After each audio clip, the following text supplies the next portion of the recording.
Today is the 5th in a series of 10 talks that I'm working on from the principles set forth by Dr. Wayne Dyer, which we do a sound check. How's the sound? Good. Good, okay. Dr. Wayne Dyer, for the principles he entitled The Top 10 Principles for Manifesting with Your Mind. Dr. Dyer had a unique blend of psychology, philosophy, spirituality, and metaphysics, making his work so accessible and meaningful to so many. His intention for these principles was to help us focus and get clear about what we want in our lives, where we want to go, and how we're going to get there. So the first talk was on have a mind that is open and attached to nothing. The second was, you can't give away what you don't have. The third, there are no justified resentments. And the fourth, don't die with your music still in you or living a life of purpose. So today, the 5th principle of Dr. Dyer is embrace silence. My husband asked me if I was just going to stand up here quietly for 15 minutes. And I told him, well, I considered it, but that's not what I'm going to do. Dr. Dyer said that practicing silence is a way to come to know God. He said, in the silence, we hear God more clearly. When we practice solitude and silence, we allow our brain to process what is happening in our life rather than remaining on autopilot. He said that the only experience we can have in our daily life that comes close to spiritual awakening is silence. It is in the silence that we come to know ourselves, beyond our mind, beyond our thoughts, who we really are in our heart of hearts. It is where we come to know God.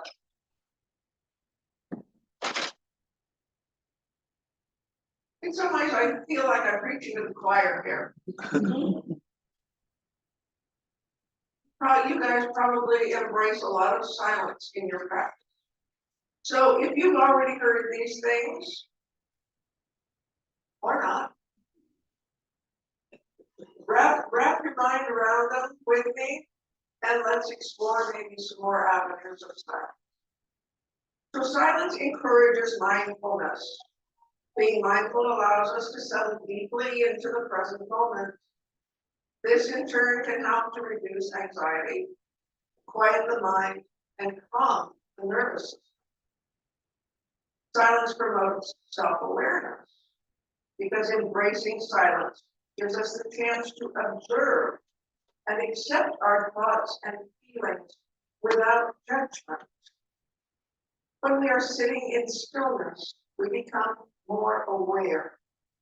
We become more aware and can compassionately strive to understand the thoughts and feelings that come to and through us. This silence connects us to so many deep levels within and without. Silence stimulates brain cells. According to a 2013 study in mice, yes, I know, in mice, but I had to look this up. Mice are used because their anatomical, physiological, and genetic similarity to humans. Okay, so study of mice. Researchers found that when mice were exposed to 2 hours of silence each day, they developed new cells in the hippocampus, which is the region of the brain that is linked to memory, emotions, and our ability to learn. Silence can relieve stress. We all feel the stresses of life, but embracing silence helps to decrease stress levels. And in a 2006 study with humans, researchers found that just 2 minutes of silence can be more calming than listening to relaxing music. Sorry, man. where you are. This was attributed to changes in blood pressure and blood circulation to the brain. Because when we allow ourselves to be in silence, we allow our brains to hit a reset button, to slow down and be refreshed. And silence helps with information processing.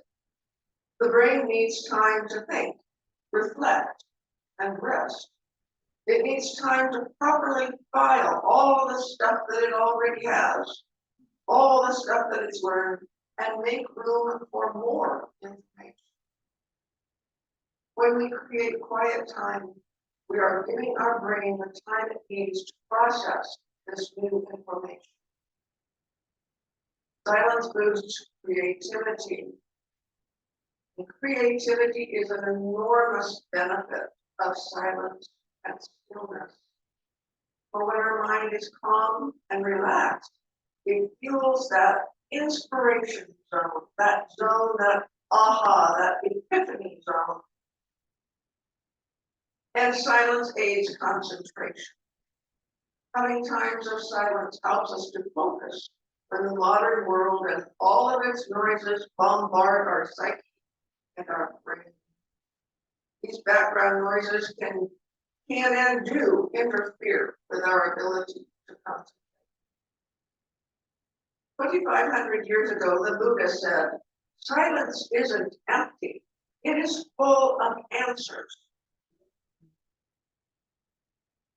Do we practice going into this silence for answers to the questions of our lives? Within the practice of Buddhism, silence is known to be transformative, as it allows us to cultivate inner peace, mindfulness, and self-awareness. Buddhism stresses that silence reminds us to be mindful and to choose our words and actions carefully. The Buddha also said, speak only when your words are better than your silence. Oh, wow. I love that one. I think I will tattoo it on my forehead. Not me or my iPad. Yes, that is funny. Others don't have. Silence is not merely the absence of noise, but a profound state of being that allows us to cultivate inner peace, mindfulness, and self-awareness.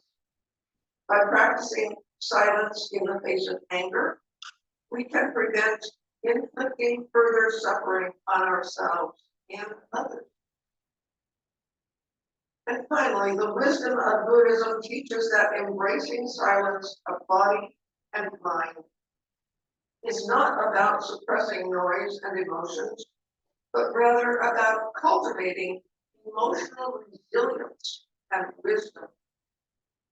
When we choose silence, it is transformative, as it brings awareness to our personal emotions and the suffering our emotions can cause. Being silent during conflicts empowers us to use our words more mindfully, protecting our own well-being and contributing to a more positive and harmonious outcome for whatever is happening around us. This is not the silence of the victim. There's a big difference between being silent and having consciousness of what is happening and being silent as a victim. It is the silence of self-awareness and consciousness. Choosing silence in conflict breaks the cycle of reactivity, providing a pause for reflection and a mindful response, as opposed to a reactive response. The mind is tricky, though. There is another Buddhist saying that any time we suffer misfortune, two arrows fly our way. Being struck by the first arrow of misfortune is painful, but being struck by the second arrow, which originates in our own mind, is even more painful. because the second arrow represents what our mind then does with the information that's coming in, the pain. Oh my gosh, minimizing or making bigger, blaming, building something up out of proportion. Our reaction to initial pain or suffering, yes, is painful, but sometimes it's more minor compared to what our mind builds it up. And it is within silence where we deal more skillfully with life and the arrows that come at us. I read a beautiful article by a gentleman called Upen Singh, and this is what he said. I struggle daily. It starts the moment I wake up. Most days, I am not ready to face the day, and I hesitate to get out of bed. With age and experience, I have amassed so many mistakes and failures, and my brain loves ruminating on them. Make no mistake, he says, my brain never misses an opportunity to remind me of how hard life is. And it communicates that message to me through thoughts. This is why silence is my sacred place. Silence is my antidote to thoughts. Practicing silence gives me freedom from my own thoughts. It is the space of silence where I am able to completely embrace myself. He continues, this is why I don't listen to my brain. I have come to understand that the brain is a super smart device that is stuck in the past. I can't rely on my thoughts. They can be destructive and serve as terrible guides. The silent space allows me to embrace my own thoughts, no matter how good or how bad they are. Thoughts are funny. When there is a negative thought, it automatically generates another thought that criticizes the original negative thought. A double whammy. Here again, living in that silent space allows me freedom from both types of thoughts. Shall we call this beyond thought? I stop my thoughts as many times as I can during the day. This is my silent meditation. And I listen to that silence of no thoughts. Therein lies my ultimate freedom, that space. I am not bound to the past, manipulated by the future. There is nowhere to go, nothing to do, but just be. And he finishes with, in this silence, I can feel the answers. Those answers don't come in mathematical equations or letters and alphabets. They come in feelings and sensations. Oftentimes, those answers are basic and simple, but the thinking brain somehow has been very good at avoiding them. Those answers resonate in the frequencies of love, compassion, and connection. In times of anger, frustration, misunderstanding, and confusion, it is much better to go into that space of silence. I want to read these two lines because they just jumped out at me. He says, therein lies my ultimate freedom. In that space, I am not bound to the past, manipulated by the future. There is nowhere to go, nothing to do, but just be. In exploring the internet regarding silence, I came across a beautiful poem by Walt Whitman. It is entitled, When I Heard the Learned Astronomer. I would like to read a short poem. He says, when I heard the learned astronomer, when the proofs, the figures were ranged in columns before me, when I was shown the charts and diagrams to add, divide, and measure them, when I was sitting, I heard the astronomer where he lectured with much applause in the lecture room.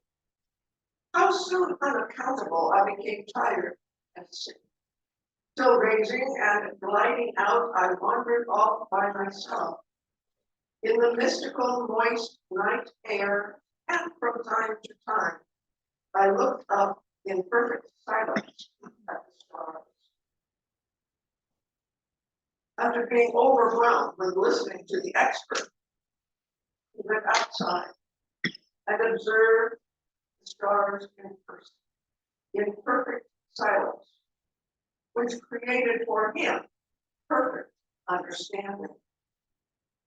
Do we welcome silence, or do we cringe at the mere idea of sitting with our thoughts?